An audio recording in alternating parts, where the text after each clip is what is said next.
All right, guys, to have distribution channels to be able to drop ship your products to your patients for effective protocols is super important. So the next practice automation tip I'm going to go over is how to pivot into virtual in this environment. You have to be able to pivot into virtual, back into brick and mortar, or either or very easily, and our system's going to allow you to do that. So let's jump in and let's get started.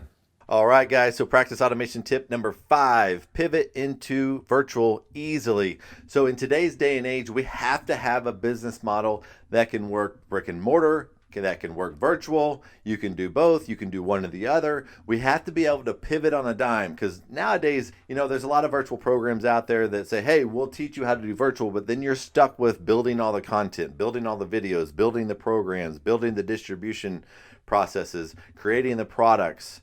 It's a lot of work. So we have actually created a virtual process within our entire business model. When we look at Blueprint to Practice Automation, our entire business model premise, 90% of it is already virtual. Online education, at-home protocols, 10% in the office, but we can actually push that all to 100% virtual when the time is needed. So maybe a person is long distance, lives far away. Maybe they have limited time that they can come in the office. Maybe you need a backup plan for your live seminars. Say they can't come to your live seminar. Maybe you need to have a virtual process for people to be able to go through. Maybe another COVID-19 situation comes up, which I really feel like it will happen. Now that it's happened once, it's going to happen again.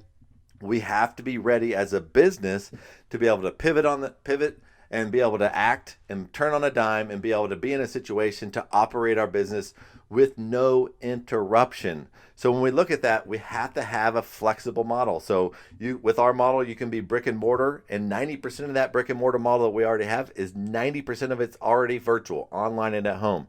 You want to be able to have a system that could be 100% virtual. With that being said, we have the dropship model for nutrition and home equipment that patients need to use at home. We have a telemedicine process.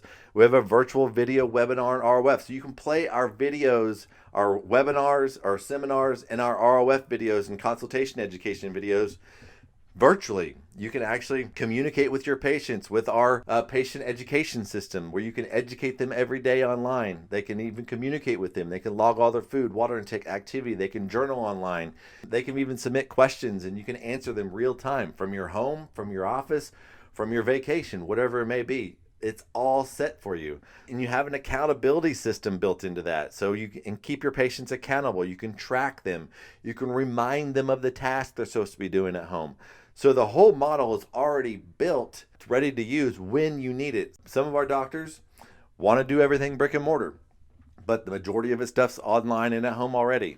Some of our doctors want to do full virtual, especially I'm recording this right in the middle of the COVID-19. Well, those doctors are doing a lot of our programs virtually. They had no interruption in their business. They're able to educate their patients online, do their day 1 online, do their day 2 online if needed. And some of them still have people come in their office. They're doing both. It's really, really flexible.